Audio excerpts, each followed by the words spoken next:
Hello and welcome to Partially Redacted. I'm your host, Sean Faulkner, and today I'm joined by Jake Moshenko, CEO and co-founder of AuthZed, and we'll be talking about user permissions at scale. Jake, welcome to the show. Thanks for having me. Yeah, thanks so much for being here. So you're the CEO and co-founder of AuthZed, and first of all, as a Canadian, I really appreciate you using the proper pronunciation of the 26th letter of the alphabet, Zed, that is. And I know AuthZed was inspired by Google's Zanzibar, which I have some actual firsthand experience from my Google days. I wouldn't qualify myself as an expert, but it is something, of course, if you've spent any time in engineering at Google, you're probably going to come across Zanzibar. And we'll probably get into a bunch of that today. But what's some of the backstory on AuthZed? Like, why did you start it, and what is the problem that you're trying to solve? Yeah, I mean, it's all right there in our little tagline, user permissions at scale. But we are trying to solve the problem of people continually having to reinvent and invest in this area of user permissions for their platforms when that's not their core business, right? Like we've lived this problem. We're second-time founders. We built a company in the past, or we built a product in the past called Quay. And Quay was the first private Docker registry.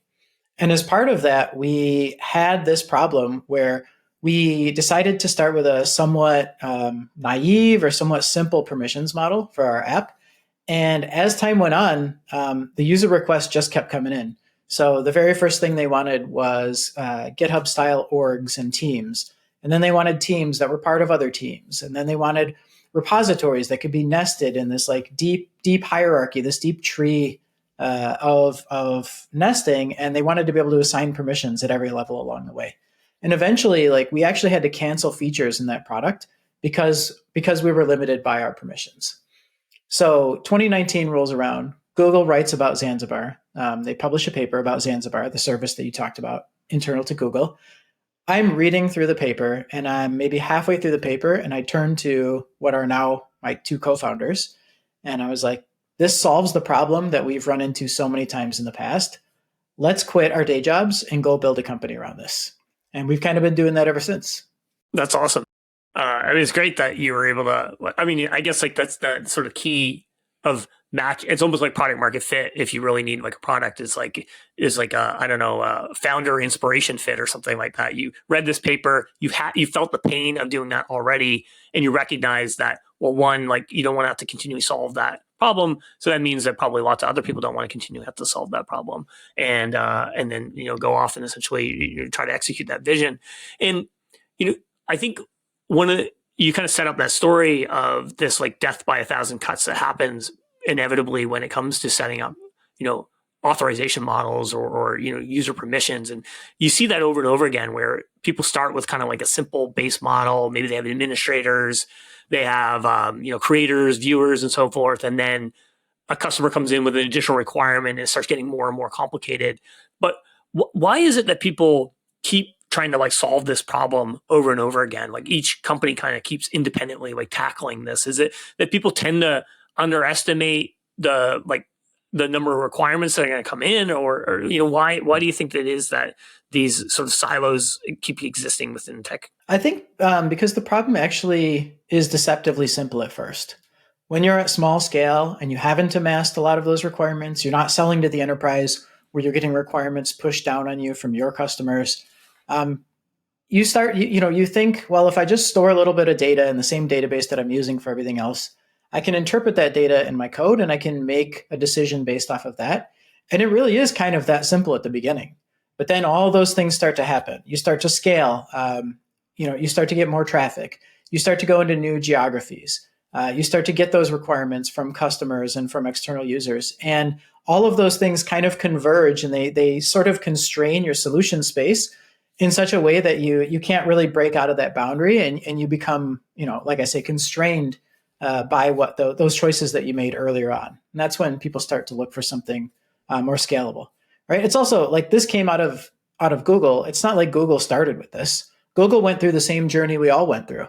So they started with something very simple in a database, and then they moved to abstracting that into a library. And then finally they said, all right, we need a service to handle authorization across the board for all of our products. Mm-hmm. And then to set, some context for those that are maybe less familiar with this world, like, I think a lot of times people confuse like authentication and authorization. Can you explain essentially those two different concepts? Yeah, and we certainly don't do ourselves in the industry any service by calling them both auth, right? Like authn and authz. But authentication is, who am I talking to? Who's on the other end of the internet, or who's on the other end of the telephone even, right? Authentication is just being sure of who you're talking to. Authorization is, okay, now I know who I'm talking to. What are they allowed to do? Right? Like I call you up on the phone and I say, Sean, it's Jake. Password 12345, and you're like, okay, I know for sure it's Jake. And then I say, all right, Sean, launch the nukes. I don't have the authority to tell you to launch the nukes, right? So the authorization is, okay, now I know who I'm talking to. What are they allowed to do? Mm-hmm. Yeah, and I think like authentication as a service has been something that I think probably over the last 10 years, like people have become fairly like comfortable with it. I think a lot of people have sort of moved in that direction to use your various services to offload that. But authorization as a service is maybe less widely used. Why do you think that is? Is it just it's a more complicated thing to build out as a managed service? It is. It is complicated to build out as a managed service. You want your authorization data to be immediately consistent. You don't want, I revoked someone's access, but for them, then some unbounded period of time, they can still have access to things. That's not a good thing. And so when you start to bring in the requirements of this needing to be flexible to handle a multitude of requirements and a multitude of authorization models and scalable, right? This needs to go up to billions or maybe even trillions of documents and billions of users. And then you also need it to be immediately consistent or consistent globally. That starts to turn into a real challenge. And so people have chosen in the past not to worry so much about consistency. And they've chosen models that allow them to scale, where they're like, for example, synchronizing all of their policies or all of their user data out to authorization points that are distributed and federated. But now with the Zanzibar model, and now with the hard work that Google has put in and that we're pioneering at AuthZed, you can kind of have all of those things and still have a network service that gives you kind of the best of all worlds. And I realize, Zanzibar is a big topic, but can you kind of give a little bit of an overview of the Zanzibar paper from Google and what does that, what is it essentially the model that they built there and recommend? Yeah, I touched a little bit about it just in the last question about where we talked about, what are some of those constraints or why do you want to have a service? But in the Zanzibar paper, they break it down into, in the abstract, they talk about why they needed it. So they needed to be able to have a single common service for all of these different kinds of authorization that Google does. They wanted it to be a service, which actually opens up some really interesting use cases. I don't know if you've ever sent an email through Gmail with a link to a Google Doc, and one of the recipients doesn't have access to the document. Gmail will warn you right there in Gmail, and it'll say, hey, Sean doesn't have access to this document.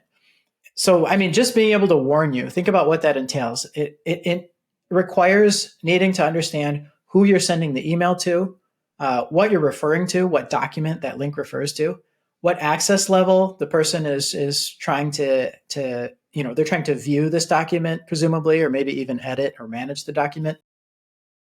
And then it also needs to understand, even though you have those three pieces of data, it needs to understand how Google Docs calculates whether someone has access to that. And that's not something you would normally put inside of Gmail, right? So there's this whole machinery around how Google Docs tries to calculate that. And all the context for going into that calculation is all stored off in this service. And so that's what allows them to give that experience. But then not only can they do that, they allow you to remediate it right there within Gmail.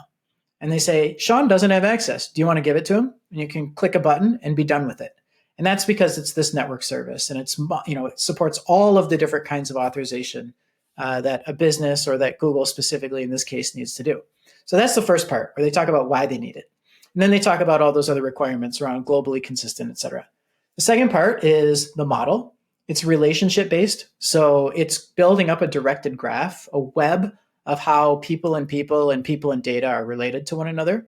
So that kind of lays out the model for how it's all done and how it's all computed. And then the third part is how to make this thing scale, which is really kind of, there's a lot of people out there saying they do Zanzibar, but we're the ones who have followed the paper sort of most closely and have the most scalable solution that can come out of that. And it's because of following this institutional knowledge that Google developed through building and scaling this thing over many years. And they baked it all into this paper and they gave it to us. And they said, here's a blueprint for how to build a scalable system that meets all of these requirements and all of these needs. Mm-hmm. Yeah.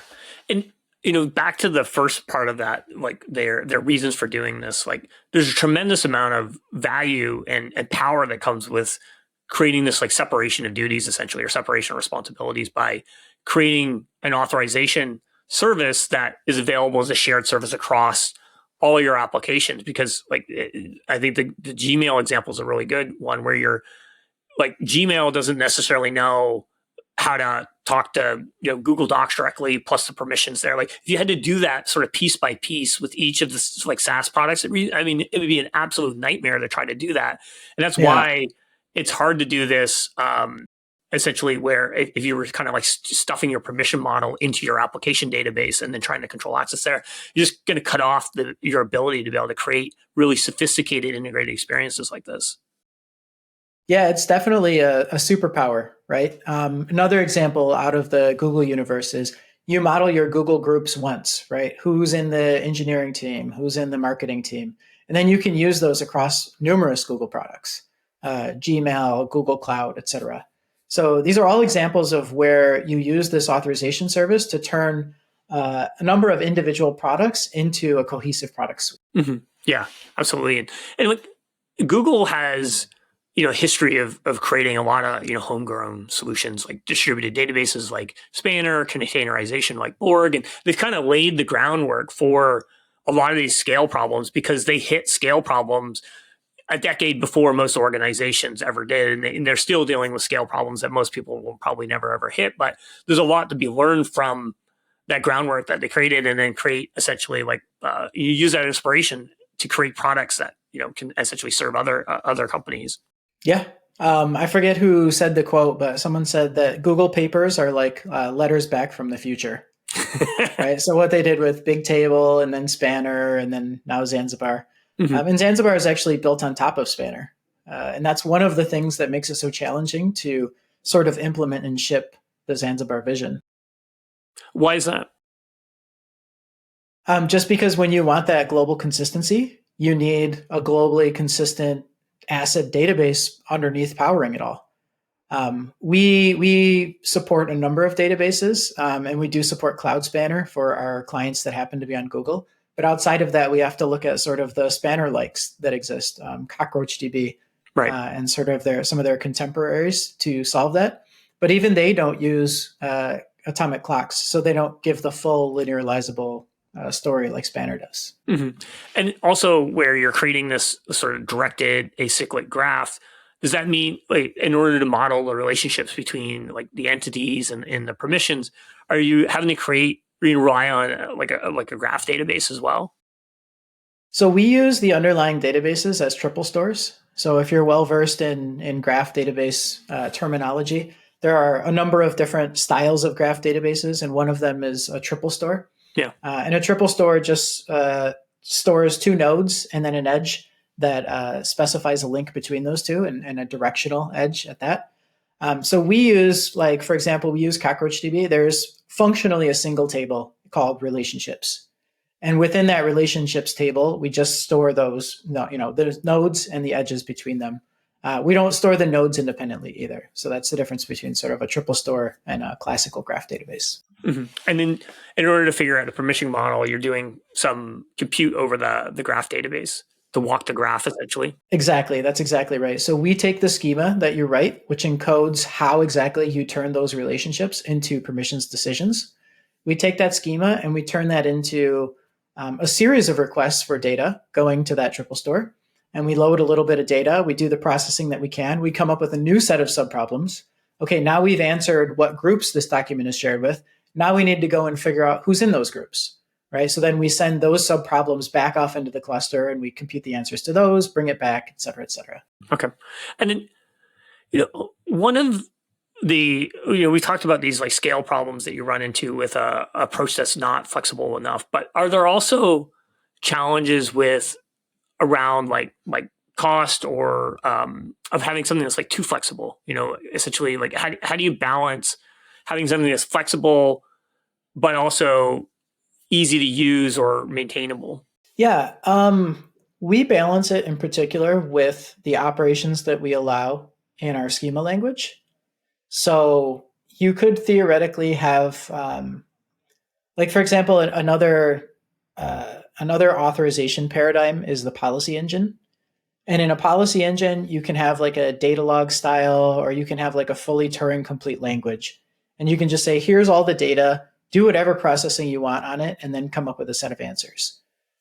The way we keep what we're doing scalable is to limit the kinds of transformations and the types of things that you can do when you're walking that graph to things that are like very straightforward, normal set operation things, intersections, exclusions, unions, etc.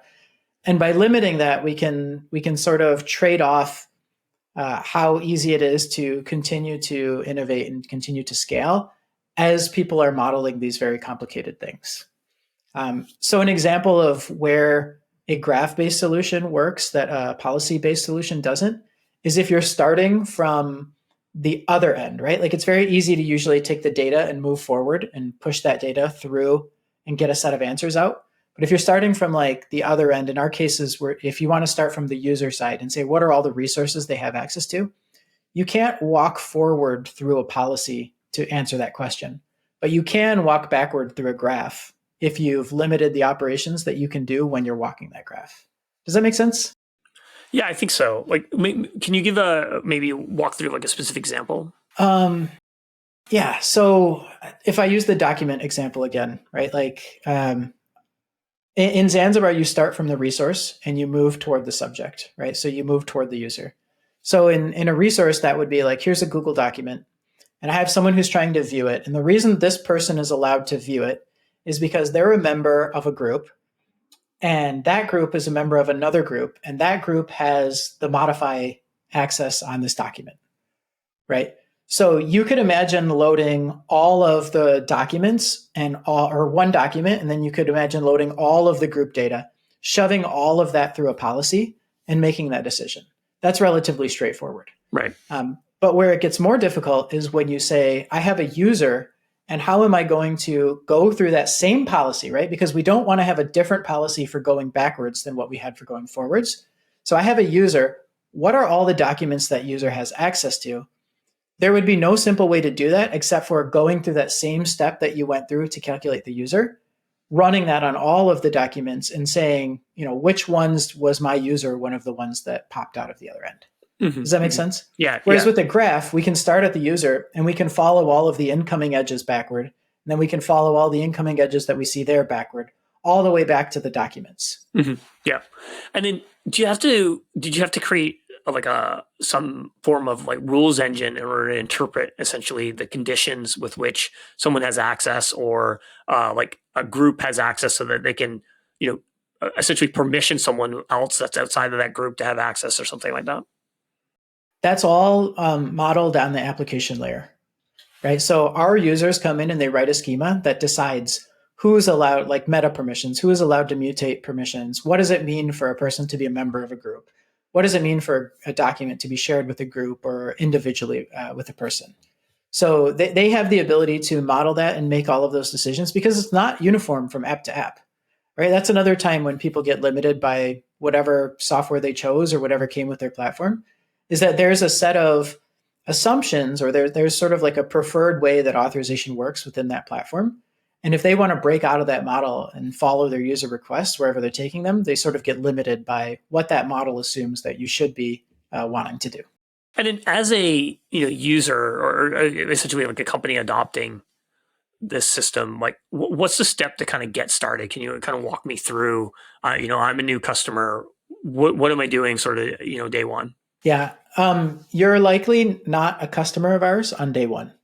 So on day one, you have the need. You've found yourself in a position where you're looking for a solution. And then you discover our playground through one avenue or another. And within our playground, you can model out your use case and you can put in example data and you can build conviction that this is going to work for you and this model is flexible enough. And sometimes we even have people take that to future requirements, right? I think I'm anticipating a need to be able to do this at some point. They model that, they see how it works to make mutations, how to change it. They build conviction. And only when they have conviction with the playground, that's when they become customers of ours. And then once you're a customer, basically you've already got the model, which is a huge leg up, right? It's a good head start. You take that model and you put it into a production running system. And from there, you start feeding it the data. You start telling us about the relationships between people and people and data. And then once the authorization service has all of that data, you can just start making decisions. And the enforcement of those decisions is very easy, right? It's like if the user can view, then run whatever you're supposed to do if they can view. Mm-hmm. Yeah. And then are people typically like ripping out something that's like maybe homegrown, or are these net new, or is there a combination? Like what is sort of the compelling event that leads them to starting to play with the playground? Yeah, we did an analysis of what the various categories that people come from. I'm not going to be sharing the specific numbers today because that's pretty sensitive data, but there are 3 archetypes that we noticed. There's one, which is greenfield net new application, right? I've experienced this problem in the past and I don't want to deal with it anymore. And I'm just going to build it right the first time. The second is the rip and replace use case. So I've got an existing authorization system. I don't like it. It's not scaling with me. Some driver for me to go and look for an alternative. And then they're getting involved in migrations and modeling out all of the use cases and figuring out what all they need to do to go from point A to point B. And then the third archetype are the incremental adopters. And these are the people who have a specific use case where they're limited by what they have today. And they're attacking that use case and that use case only with something like AuthZed.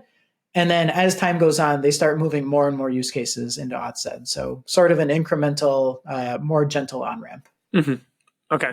And then because we're talking about like user permissions at scale, is there a certain like size company that this typically becomes like a big enough like pain point for them to sort of move away from the homegrown? Are we looking at sort of more enterprise, or is it something that also you're seeing, a lot of engagement from like a smaller, sort of growth startup? Yeah, certainly we do business with our fair share of like Fortune 500 enterprises. There are also small and medium businesses that have experienced the pain in such a way that they, want to jump on the platform. We get the least representation from brand new startups because they often just haven't run into the problem yet and maybe haven't run into the problem in the past. So it is sort of like small to medium business and on up. And then usually one of the hallmarks for us of being a good customer or being a good candidate to be a customer is if they've got a platform engineering team that's well positioned to sort of solve this problem for the whole company. Yeah, and I guess from like a new startup standpoint, if the startup founders have like gone through this pain previously with their multi-time founders, multi-time builders, then Yeah, they might be like seeking a solution from day one because they don't want to have to go through that again. totally. And we have sold to them as well, that particular archetype. Yeah, and then what is sort of like the deployment model? Like, how do I actually use AuthZed? Is this something that, is this like a purely sort of like managed service approach, or is there different ways that I can like run it? Yeah, I mean, so we offer SpiceDB, which is sort of the engine, the beating heart of everything that we do. That's fully open source. It's Apache 2. So people can pick that up and run with it. And we have, all of our telemetry tells us we have great open source adoption. So that's one way you can start using it. We have a multi-tenant SaaS that we run at authzed.com. And then we also have single tenant SaaSes that we run in the form of AuthZed dedicated. So what we'll do is we'll go and we'll put an entire copy of our stack right next to your workload in order to reduce latency and in order to give you the conviction, or maybe you have some certain compliance requirements around having your data commingled with other people. So in the dedicated model, we just go and we run single AWS account, single Kubernetes cluster just for you. And that's usually for the larger businesses and enterprises. In terms of like what AuthZed like actually stores, like is it storing anything about my customers? Yeah, usually the data is highly opaque. It's usually like one database unique identifier being mapped to another database unique identifier. Right. So like user 12345 has view access to document 6789110. Uh, so it's very opaque to us, but it does actually represent that web of how people and people and people and data are related to one another. So it can be somewhat sensitive, right? Like I think we saw a while back, just with metadata, you can figure out a lot of information about people. So just having the shape of what a business's resources and customers look like could potentially be interesting. That's why we take security so seriously. Yeah. So it's essentially it's like a for for lack of a better term, like an anonymous representation of the user, like some UUID sort of representation. But if you had enough of that information, you could kind of tell like the shape of the organization or something like that. Theoretically, Yeah. right? Like I Yeah. say, we don't go poking around in the information ever. Yeah. We take our users' security very, very seriously. Mm-hmm. And it, like as a startup in space, like how do you kind of like build like trust with organizations so that they understand that you can say you take security seriously, but how do you sort of prove that you take security seriously? There's a number of different ways. So one is compliance. Like we're SOC 2 compliant. We will sign like DPAs with customers.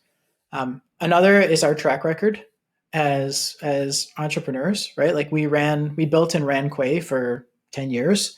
And over that time, like we were dedicated to security. You can go and see when there were security incidents, how we responded, things like that. And then the final way is just with transparency. So like at status.authzed.com, we show like our uptime and reliability metrics. We publish CVEs when appropriate. We are SpiceDB, which is, like I say, the beating heart of what everything we do, is open source and it is security software. So we have a we hold ourselves to a very high standard. And basically anything that could be construed as a correctness bug, we call a CVE, just because we want to be getting the word out there. We want our customers to be as safe as possible at all times. So just transparency, track record, and then just being very honest with people. Right. In many ways, like the open source version becomes like a way to sort of like put front and center like what your quality bar is because you're transparently sharing the code that you've created. So if there was problems with it or it looked like it was super sloppy or something like that, then essentially it can either help increase the trust factor or it could take away from it essentially. So you're kind of putting your cards on the table there. Yeah. I don't think I've ever seen, I shouldn't say ever, right? Like people shouldn't speak in absolutes, but uh, I would say it's very rare for open source to reduce the trust factor, Yeah. right? Like most of the time, people aren't going to open the code and be like, "Oh, looks like it was written by amateurs." And part of that could be like self-selecting. Like if you are an amateur, you're probably not open sourcing security software. Mm-hmm. Um, but yeah, I just think it can only really raise your profile and raise the conviction that people have that what you're doing is good and that you're being transparent about the way you're going about it. Yeah, and there's other sort of like intangible or benefits that you get from open sourcing too, where presumably you have to have a certain level of quality around like documentation and that where you can kind of get away with certain things when it's internal because you can always ask somebody. You can let documentation get outdated when it's public, and you're expecting people to be able to like clone the repo and do something with it, or even submit their own PR for an update. Like you need processes in place that people can actually follow and understand what to do with it. Yeah, absolutely. Processes around community, processes around contributing, documentation, as you mentioned, the README. It's so important to have a well-written README with like a good quick start guide. Yeah. All of that is sort of kind of like table stakes for open source, and it's all missing when you do closed source stuff, or at least it's locked away where nobody can see it. Yeah.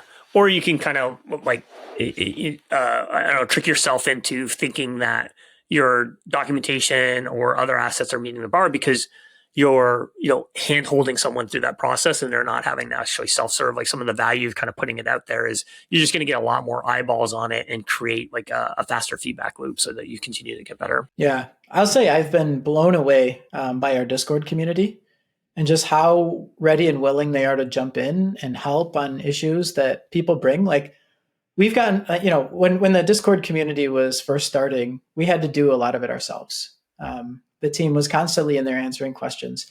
And now, sometimes before we can even answer the question, a community member has already jumped in and answered the question, and in a super high quality way.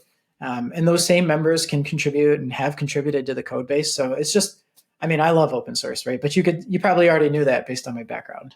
Well, that's really, I think, where, one, it takes a high quality product to kind of generate that level of community engagement. But that's when community is really like, I think, done right, and also helping serve the needs of the business, because it helps you scale beyond yourself because community members are there actively contributing. But it only happens if the product is something that people believe in the first place. Yeah, what we've got, is what every open source product aims or hopes to have one day. So an active community, an active open source code base, something very high quality that's seeing strong adoption. So we just couldn't be happier from that perspective. Yeah, that's awesome. You're right. Like lots of people try to force that to happen. It's hard to force, but it's sort of the ultimate goal for everybody. So, as we start to wrap up, like what's next for AuthZed? Yeah, we're just going to keep doing what we've been doing and making everybody's lives easier, getting them to market faster, helping them to have high conviction that what they've built into their application and the model that they've chosen is going to continue to serve their needs well into the future. Awesome. And then anything else you'd like to add, or you want to, call out where people can potentially like contribute to SpiceDB or find out more about it? Yeah, we're always open to contributions. And if you don't want to get involved on the open source front, like obviously we're also a commercial entity, like we do sell things to people. And to that end, we just love talking to people about what they're doing with authorization and what they're doing with their permissions. And when we've set up a special page at authzed.com/podcasts, where people can go and they can book a session with myself or one of the other knowledgeable solutions engineers on the team, just to talk about what you're doing with permissions and whether maybe there's a place that we could jump in and help and streamline things for you. Awesome. Fantastic. And we'll include that in the show notes. But Jake, I want to thank you so much for being here. I really enjoyed the conversation. I enjoy, talking a little bit of Zanzibar again. It's been a while since I've been out of Google, so it's good to, revisit my past life. Yeah, it's somewhat ironic or maybe good from this perspective, but I was also at Google, but before Zanzibar. So People are like, oh, you're at Google. How did you use it at Google? And I'm like, well, maybe somebody was writing the project that would someday be called Zanzibar, but I certainly wasn't aware of it when I was at Google.